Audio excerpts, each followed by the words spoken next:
longer he would talk, the more that he would lecture, the longer he would talk. And then if you showed him that you were irritable because he was taking too long, he would go back over some of the stuff that he had already said, so that you have to listen to him even more. That made it bad. I think my sister and I were the worst of the five of us of listening, because we tried to veto everything he had to say. And I think my brother just kind of went along with the program, and his word was law, and he had no trouble out of there pretty much.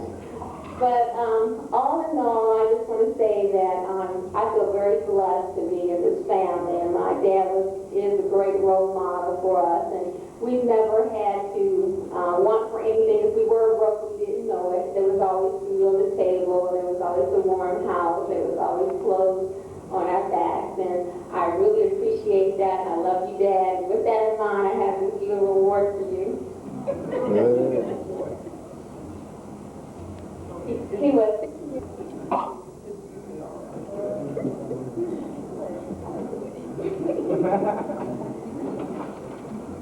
Well, you just heard from the middle child, Sandra. She's between the two younger sons, and Michelle and I.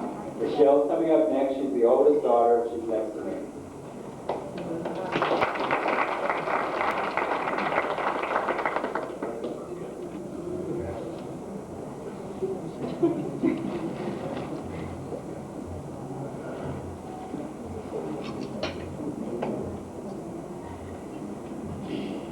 Good evening. My name is Michelle Johnson, and I'm the oldest daughter in the family, and I'm also the apple of my father's eye.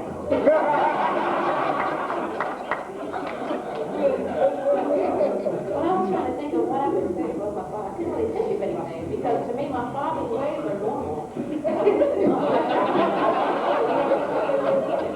But then I started thinking about the way we celebrate Christmas. And to you all, it might seem like a simple thing, but at our house, it's something different. For instance, my friends would usually call me when I was growing up. They said, well, what'd you get for Christmas? I have to say, I don't know. Because at our house, we would have to open up the presents after we ate dinner.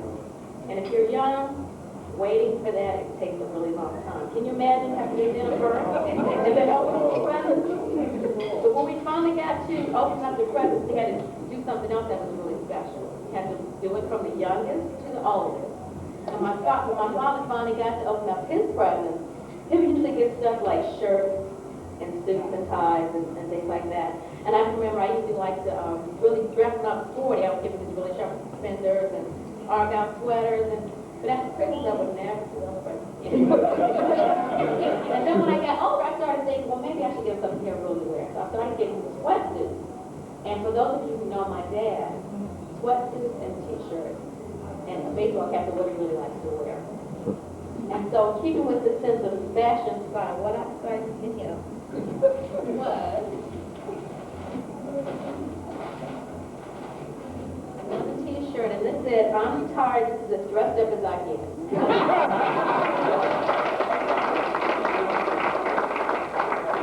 Along with that Christmas tradition, I'll probably, when I do get married, probably have that in my family as well. My sister and I usually get this question, well, when are y'all going to get married? You know, what are you waiting for? Well, I think what we're waiting for is the fact that we're still looking for somebody like my dad. My mother got married to him when she was 18, so I think by the time I'm 36, I'll be putting out my invitation.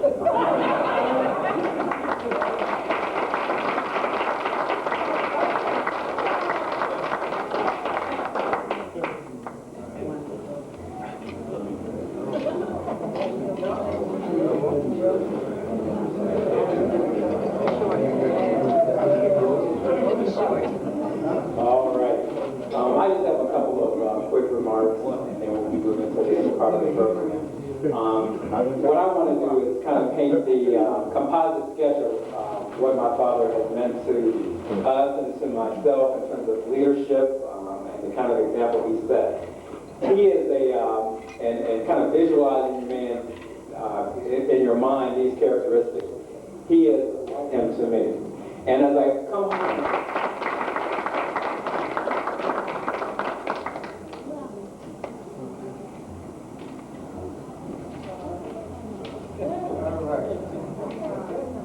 and now the five of us have something we want to present to him together, so all five of us will stand up here. Daddy will come up too. We've been real jovial up to now, but we've got something else that we'd like to share with him. I guess one other point I wanted to make is that my father, over time, has been... CD from one of my favorites, BGK.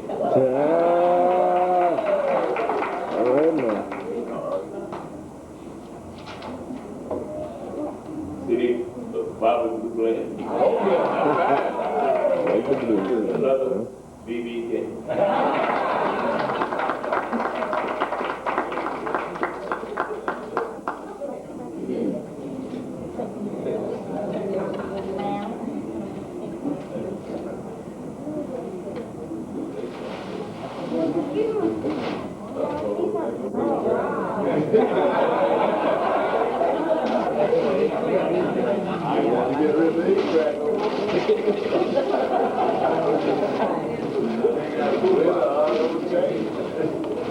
Okay, I think it's a CD player. I gotta learn how to downplay CD player.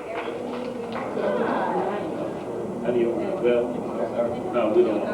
CD player. Thanks a lot. We're trying to modernize.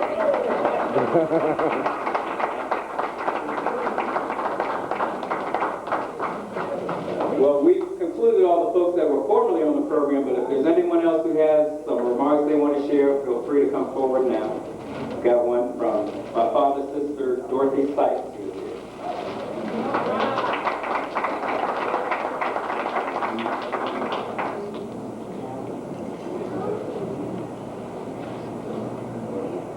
Well, like Sunday Michelle, I don't have anything written, but there's a side of me that probably all of you don't know. And when we were coming up, first of all, my father, he died when we were all little. And my brother very quickly became the head of the family. So I'm kind of toward the younger ones. So he was like always like the father in the family. From the cotton field, we all struggled, and we all had a very solid foundation, actually. And when we have like our family reunions, because we came from a big family, we can all be accounted for. We know where everybody is. So as far as I know, there's nobody serving in jail or anything like that. It was always stuck together. And I think from Mississippi, it's been carried forward in the family.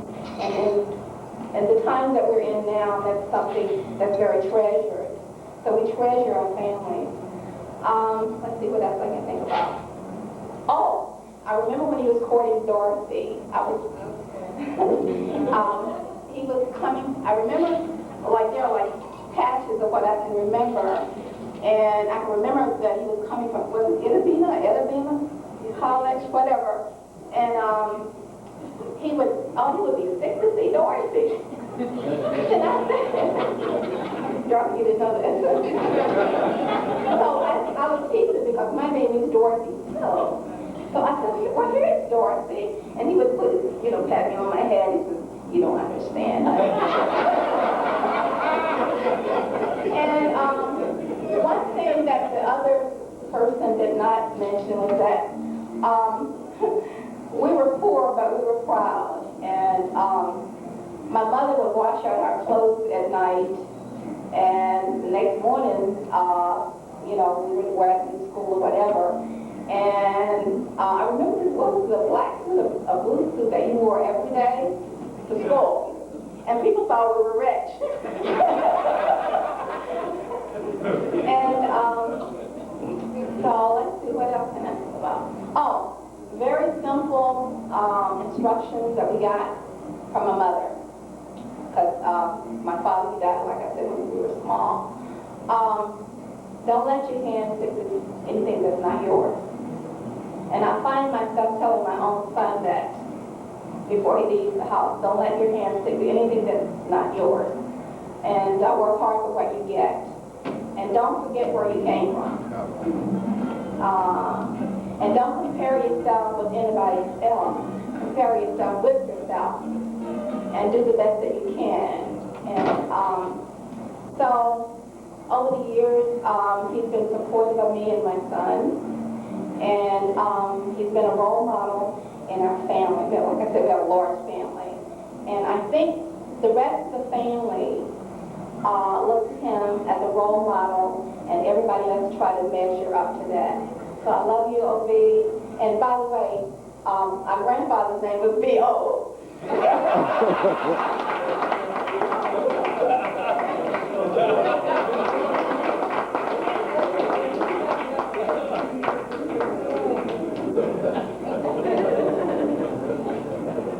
All right, now we'll have the introduction of the honored guest of the evening, and Ms. Helen White will perform that function.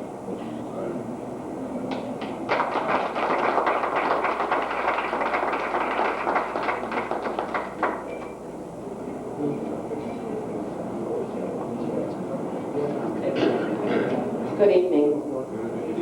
I think all of us should give ourselves a round of applause. We really have enjoyed the evening so far.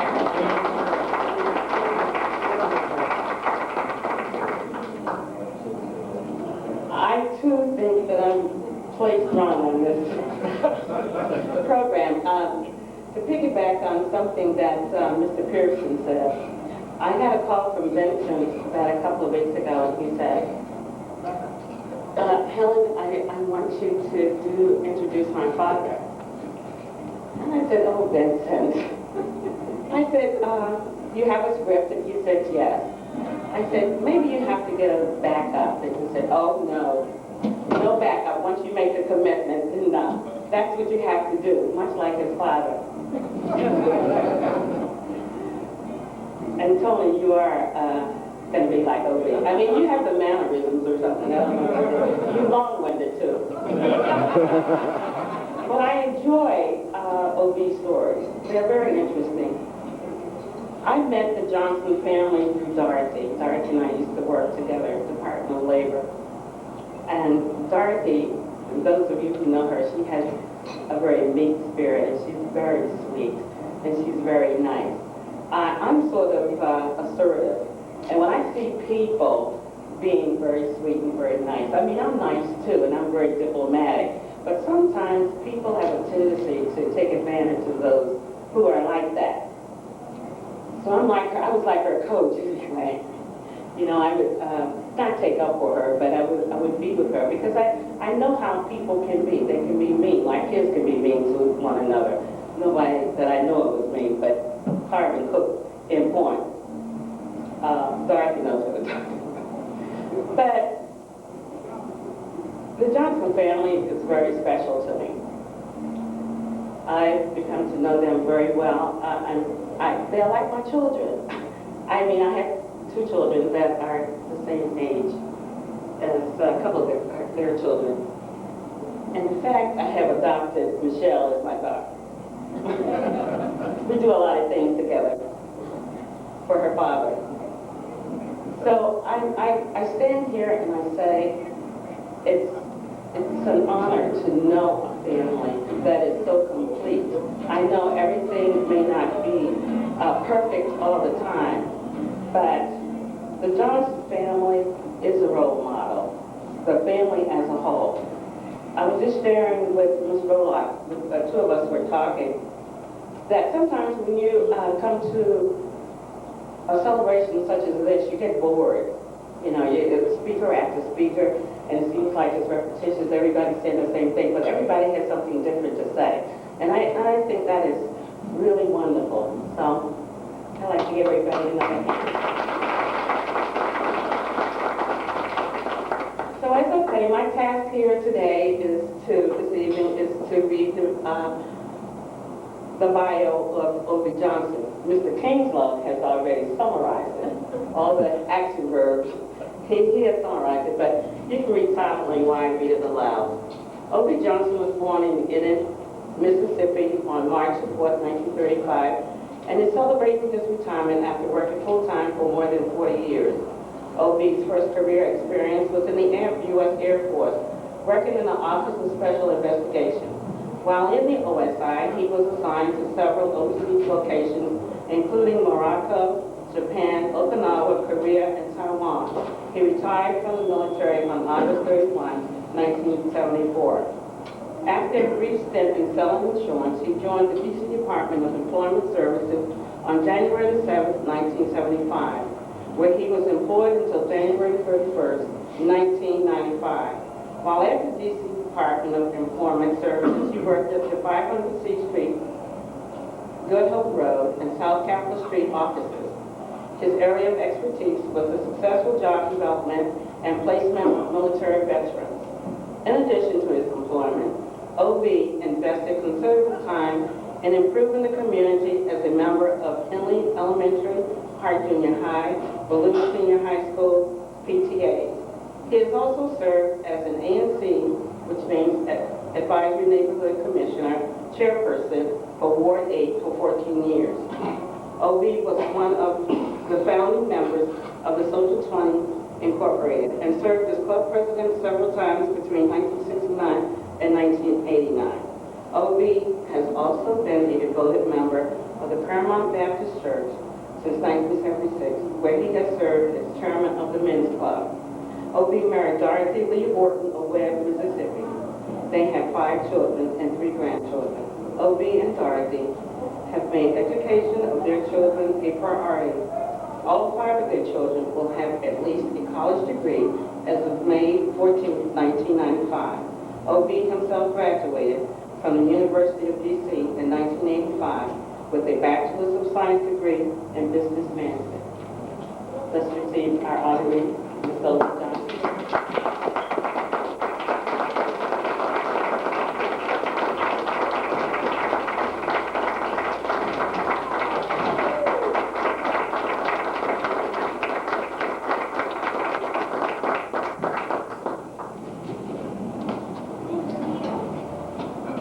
First of all, I want to thank each and every one of you for coming out tonight. You've demonstrated to me that you truly are faithful friends of mine. I said it with a purpose. Many calls went out that you are here, and I really do appreciate it. I want to acknowledge really everyone, almost individually, my neighbors, who live across the street from me, who are very good friends, Lawrence, Duncan, the Smith, who joined in my effort for the Ward 8 council seat. And right along this front seat here, the Social 20 Incorporated. Other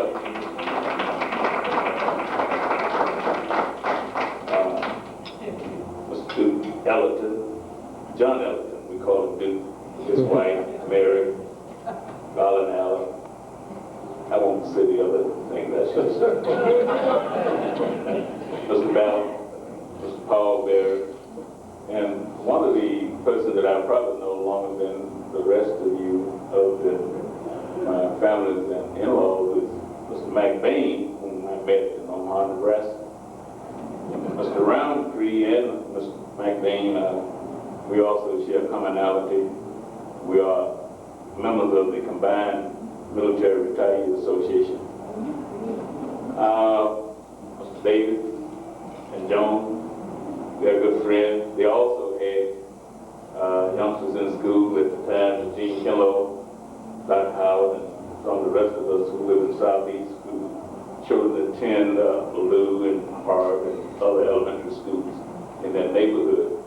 And back in those days, we were always very active, participated in making the school excellent, par none. And it's just too bad that we don't have that dedication and leadership in the schools today. And other friends, Tony grew up with my youngsters, and I got other things said on the program. I never thought that from a little fella that, like he said, he used to play in the alley, that he become a very brilliant person and one of the very few persons that have made a difference in Southeast Washington. He was CEO of East of the River Community Development Corporation. He did an excellent job. His wife, Terry Sanders. The group is small, so indulge me just a little bit. And I can call each and every person by name. And, right. This Robert and other friends, Devin Robinson and several of her friends. We know each other from the Social 20 days. Dr. Howard, as I said, has been a long time friend. We work together on many projects. Mr. George White Coleman, who is a musician, and we break from the Jazz Festival just about every summer down in Hampton. So that's a joyous occasion when we get together for that purpose. Also, the young man set aside. I got to know him through the community. We worked there, and he's making a contribution. He works for Ms. Roloff. I have some out-of-town guests. My sister-in-laws, Brandine and Geneva. I have to think of your real name, so just hold your hands up. I know you. Okay. We usually call other people by other things when you know, close friends and relatives. So we're close by my sister Georgia. My daughter-in-law married to my son, Damaris. Her name is Yolanda. At one time, she's a young. She teaches the young kids. I forgot exactly the title she calls it. But she's been stuck with the 3 youngsters today. She takes the charge of those, and she did it well. A very good job, because that was about the best I've seen them cooperate for a long time. Let me go to the far table. That's Mr. Hairberry. Mr. Hairberry was assigned, I think, to Good Hope Road in 1978. I was assigned over there in 1981, and I stayed there until I got the call from Stan William, and then they told me the now newly elected mayor, then councilperson, demanded that I had to be over at South Carolina. So you know who I'm talking about. So I served 2 years with Stan. But I think representing the Department of the Agency, Mr. Ron Carpenter, one of the 6th floor specialists of the high executive level. So Mr. Ron Carpenter from the Department of Employment. One of my daughter's very good friend and long time friend, matter of fact, when he was in school, I think he was going to kill me because can't think of everybody's name. I have a perfect excuse. I got a certificate that I have 6 over. But I've known her since she was a teenager, and a good friend of my daughter all the way through the years, and they still are. And of course, you know everybody at the head table. By the way, there's 2 people that you didn't get to know. This is my friend Ariel Allen, his wife Shirley, and he's also a Social 20. Next to him is Mr. B. Pearson, his wife Paulette. He also is a Social 20.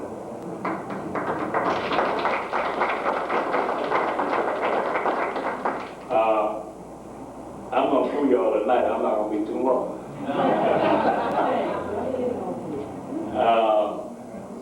Stan is very, I'm going to give him the White Hat Award tonight. He was very nice to me. He did kind of get a little ugly toward the end there. I didn't know he was going to say I slept in the conference.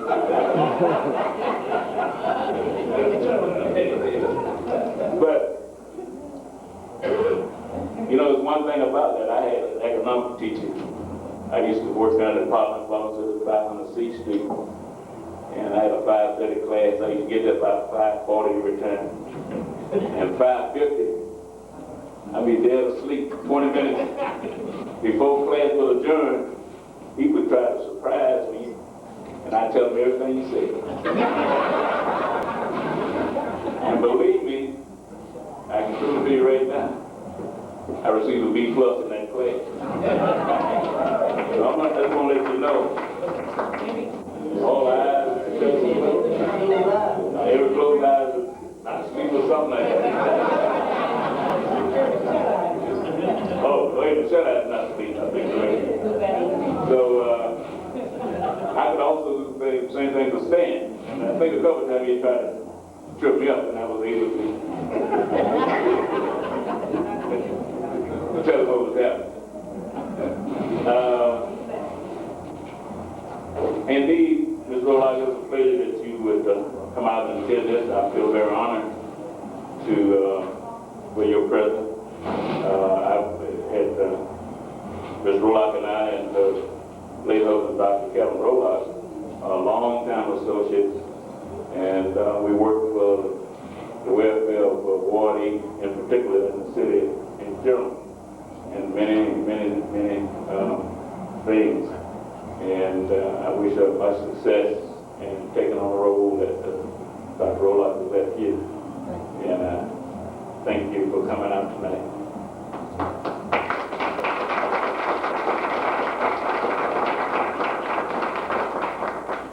Ariel, you know, when we was all in the military together, we was assigned downtown mall. That's when we was Office of Special Investigation. We used to ride carpool a lot and tell little stories.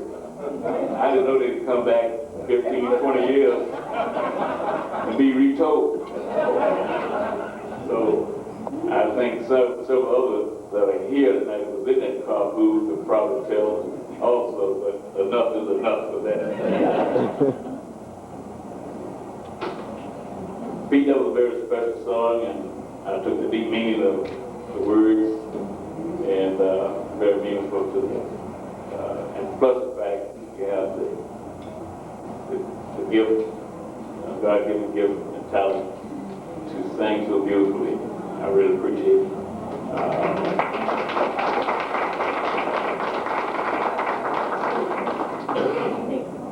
Now, about my name.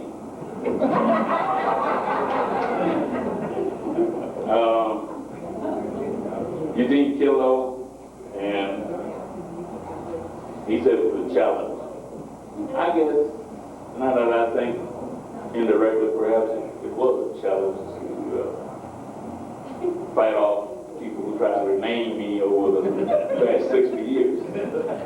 I can tell you many stories, but I'll be brief.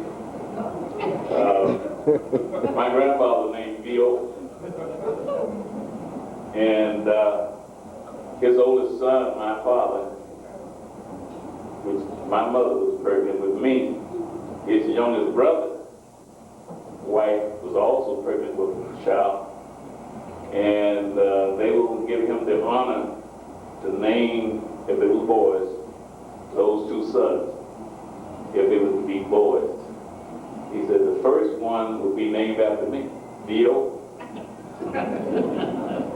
and the one that's born second will be named O.V. So Vio beat me here about a week, and that's how he got to be named Vio, and I got to be named O.V. But my grandfather didn't stop at that. He had a sister who had a son, and he named him Vio. And I would assume if he had another chance, he would name another O.V. I can say that I value my name, and I think it meant a lot to me in a lot of situations. It means that I didn't have a long time to write my name, test papers, and other things to sign anything. I could do it very quickly. But one of the other things, one of my cousins, supposedly is named Yo, whom I haven't seen. They say I saw him very early on, and they said That name must have brought him good luck. He's a doctor. This is my secret with all those that had a ticket signed on the back. They should sign a social 20 ticket. They could never be bold or duplicated. And the other VO, I saw him in Chicago about 2 years ago, and he has the kind of luck he got. He has 11 children. So, so I think I'm well off. Being able to be on it. I didn't quite have his head has been seated.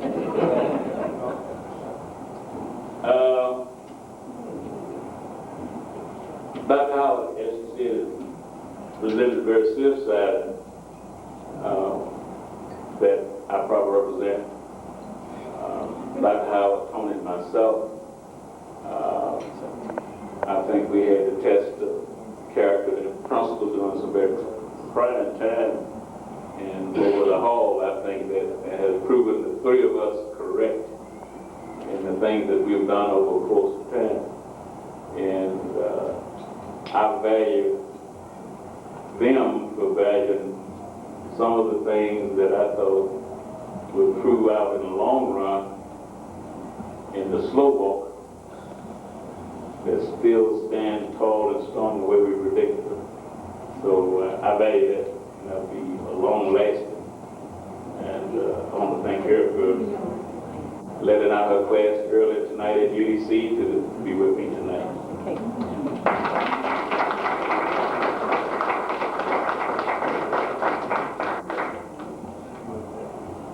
Tony, getting back to you.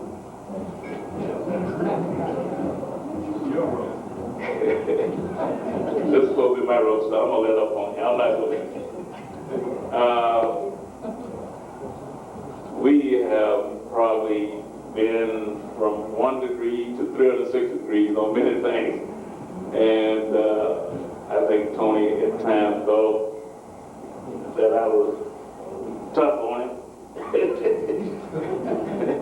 But then again, I think it's kind of like going to war. If he was in a battle, I think if he wanted to take someone to go with him, he'd probably take me along with him in the thick of the battle. So we weathered those storms courageously, and I think both he and I are the better for it, those experiences. I just want to elaborate a little bit about that meeting we had downtown.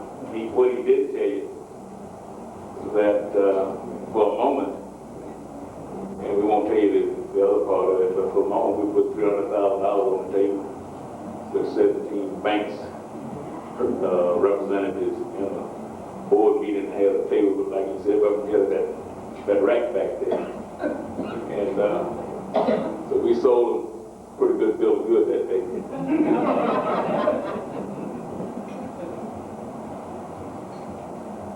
About my youngest son commented on my, I have you know that's not a 69. That's a 1970.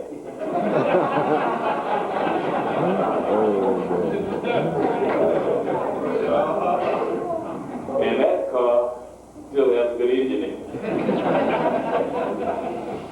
Let me just tell you a brief story.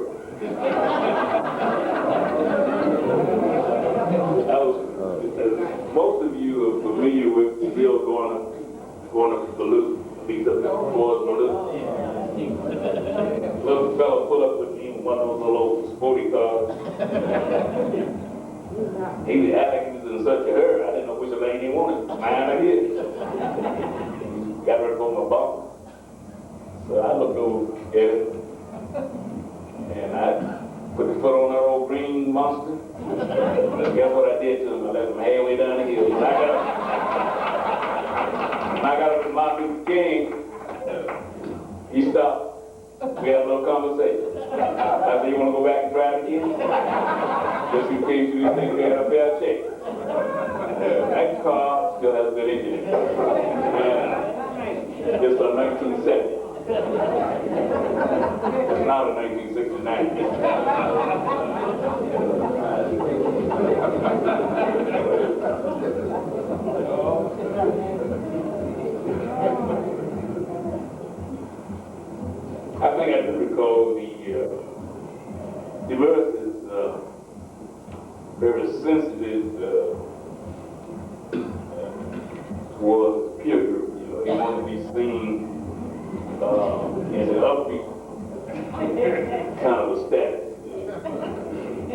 sported around school, and played a few sports. And kids called him DJ. You know, he had that little special thing going around at the school up there. I was wondering why he couldn't keep his eyes on the road without pushing the car.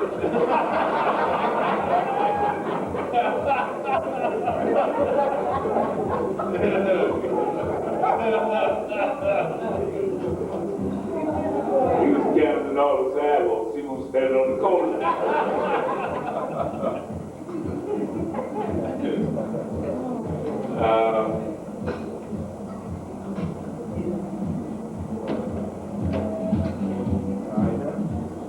My daughter, Sandy, I just had a rule or two. He didn't want you to falsify or have a falsehood about something. No care how bad it was, he asked for the truth. Just tell me the truth about it. He said that if you use profanity, get in the military service, where they make that money. I do a little bit of profanity. So I started the youngsters off with allowances, even before they could count it. They're 2 or 3 years old, they get their allowance. And all the way up, because when you get to be a teenager, that more things you want to do, and the allowance starts to get short. His allowance required him to spend about another 3 or 4 months